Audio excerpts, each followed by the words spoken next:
I had just folded the last towel when Avery stormed into the room, her footsteps sharp and irritated, as if the very sound of me breathing bothered her. She didn't look at my face. She looked straight at the laundry basket in my hands, like my touch infected the fabric. Then, with a sudden, cruel swipe of her arm, she knocked the entire basket to the ground, clothes scattered everywhere, like quiet casualties of a war she'd invented. "Pack your bags, May," she said coldly. "You're leaving today. You have 1 hour." Her words didn't echo, they cut. Before I could gather myself, Luke stepped into the doorway behind her, my son, shoulders stiff, eyes flat, wearing the kind of hardness his father never carried. "Come on, Mom," he muttered, barely masking his annoyance. "Where you going? People like you can finally stop dragging others down." His voice held something final, something he must have rehearsed in his mind long before he spoke it. Avery smirked, enjoying every second of my humiliation. "You've leeched off us long enough," she added. "And honestly,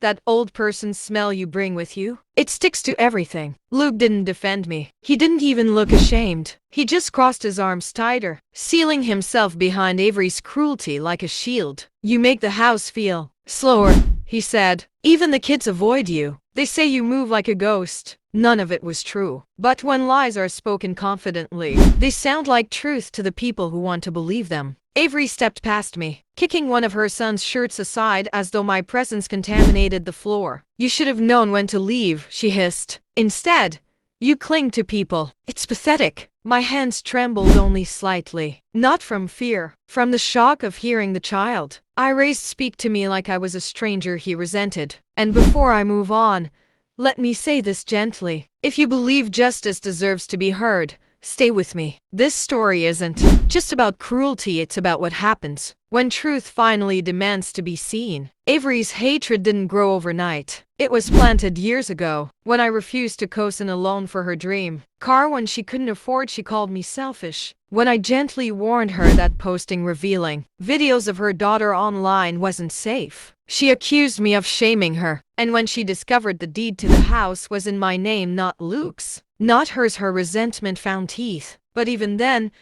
I never imagined it would lead to this. Because just when I thought their cruelty had reached its peak, something I overheard the next morning revealed their real plan, and it was far darker than forcing me out. Morning came quietly, the way a storm sometimes does, slow, silent, giving no warning until it's already overhead. I woke up before anyone else, still shaken from Avery's threats the night before. My suitcase rested at the foot of my bed, half filled, half forced. I hadn't moved it. I couldn't bring myself to. I stepped into the hallway, planning only to gather my medication, but the sound of low voices drifted from the kitchen. Avery and Luke were talking again, but this time their tone wasn't frustrated. It was calculated. I froze. "Is she still packing?" Avery whispered sharply. Luke sighed. "Yeah, but she's dragging it out." "Ridiculous," Avery muttered. "The sooner she's gone, the sooner we can start the paperwork." Paperwork. That word hit me like cold water. Luke replied,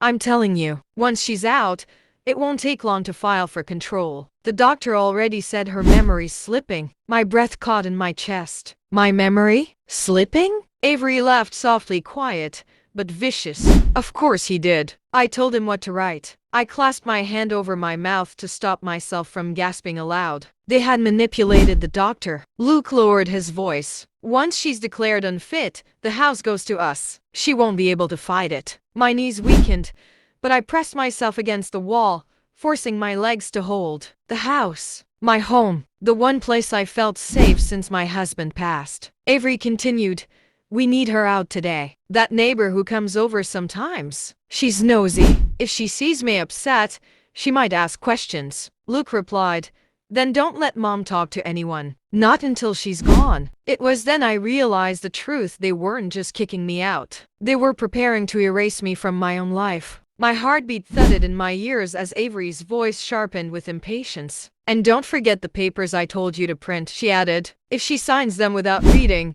everything gets easier." Luke hesitated. "Should we really trick her?" Avery scoffed. "She's lived long enough. Let us have a chance for once." Her words sliced through me. I raised him, fed him, worked 2 jobs so he could finish school, gave him every piece of strength I had left. But gratitude had never grown where entitlement lived. My eyes blurred not from weakness, but from the ache of finally understanding something I never wanted to believe. They didn't just want me gone. They wanted everything that came after, and I was in their way. When the refrigerator door slammed, I backed away before they saw me, slipping silently into my room, my heart pounding. My hands shook not from fear, but awakening. I couldn't let them take everything. Not now. Not yet. Because later that day, when Avery accidentally dropped a stack of papers in front of me, I realized her plan wasn't just cruel, it was already in motion. That afternoon, the air felt strangely heavy, thick, as if the house itself was bracing for something. Avery moved through each room with a kind of exaggerated sweetness, the kind she only used when she wanted to mask something darker. She knocked on my door without waiting for a response and stepped inside with a forced smile stretched across her face. "May," she said, voice dripping with pretend sympathy, "I know you're struggling to pack, so I printed out some simple forms to help where you're headed. Just routine things, really. Routine things." Nothing Avery ever handed me was routine. She set a stack of papers on my bed but accidentally let the top half slip and scatter across the floor. Then she crouched to gather them too quickly, too nervously. That's when I saw it. A page with my name already typed at the top, and a signature line at the bottom that looked disturbingly similar to my handwriting. My breath stilled. Avery snatched a page before I could reach for it and tucked it to the back of the pile, her smile tightening. "Oh, just an insurance update," she said lightly. "Don't worry about it." Insurance? My pulse quickened. She placed the pile neatly on my bed this time and stepped back, brushing invisible dust from her leggings. "Just sign the last page," she said. "The rest are informational." The way her eyes avoided mine told the truth she didn't want to say aloud. I didn't touch the papers. She watched me expectantly, waiting.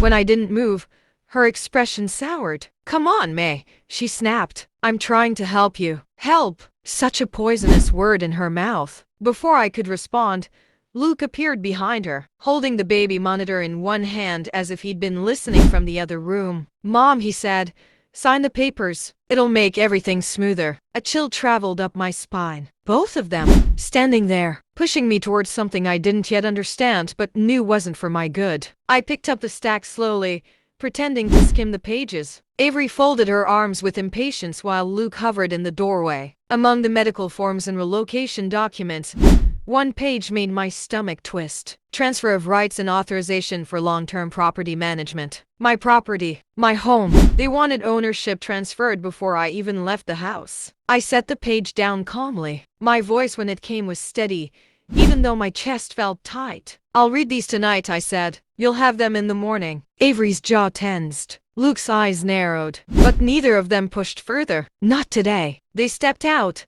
whispering to each other like plotting thieves. I stood perfectly still until their footsteps faded down the stairs. Then I locked my bedroom door. My hands trembled not with fear, but with determination. I knew now. They weren't waiting for a flaw in my memory. They were trying to manufacture one. And if I didn't move first, I knew exactly what they would take. Because that night, when the house went silent, I opened those papers again only to find a handwritten note slipped between them. A note that revealed who had truly been watching me all along. I waited until the house fell completely silent. Even Avery's restless footsteps or endless pacing finally tapered off. Only then did I pull the stack of papers onto my lap and spread them across the bed. That's when I saw it. A small slip of paper folded twice and tucked between the medical forms. Not the type of note Avery would leave. Not the type Luke would bother hiding. My hands opened the fold slowly, and inside I saw handwriting, faint, shaky, familiar. "Don't trust them. Someone knows what they're planning. You're not alone." My heart jolted, not from fear but from recognition. It wasn't Avery's handwriting, not Luke's, not anyone in this house. It belonged to someone who lived 2 doors down. Mrs. Calloway, my neighbor,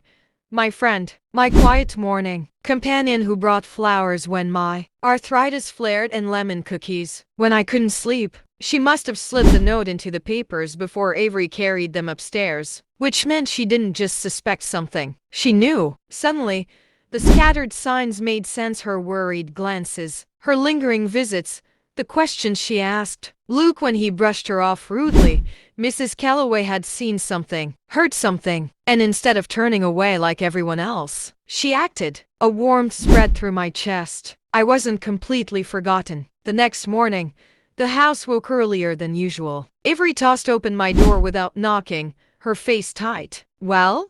she demanded. "Did you sign them?" I met her gaze with calmness I didn't feel. "No," I said. "I'm not signing anything until my lawyer reviews them." Her expression twisted in an instant from annoyance to shock to a shade of anger she didn't mask well. "You don't have a lawyer," she hissed. I smiled gently. "You'd be surprised what I have." She started to argue, but Luke appeared behind her, looking pale and unsettled. "Mom," he said quietly, "are you sure you want to make this difficult?" Difficult. That was their code word for dangerous. I stood slowly. My knees ached, but my resolve did not. "I've made enough things easy for people," I replied. "Now it's your turn to wait." Avery stepped forward, trying to intimidate me, but something in my eyes must have stopped her. She faltered. Luke stared at me, confused, sensing a shift but not understanding it. I walked past both of them without another word, opened the front door, and stepped into the sunlight. Mrs. Calloway was waiting on her porch, arms crossed,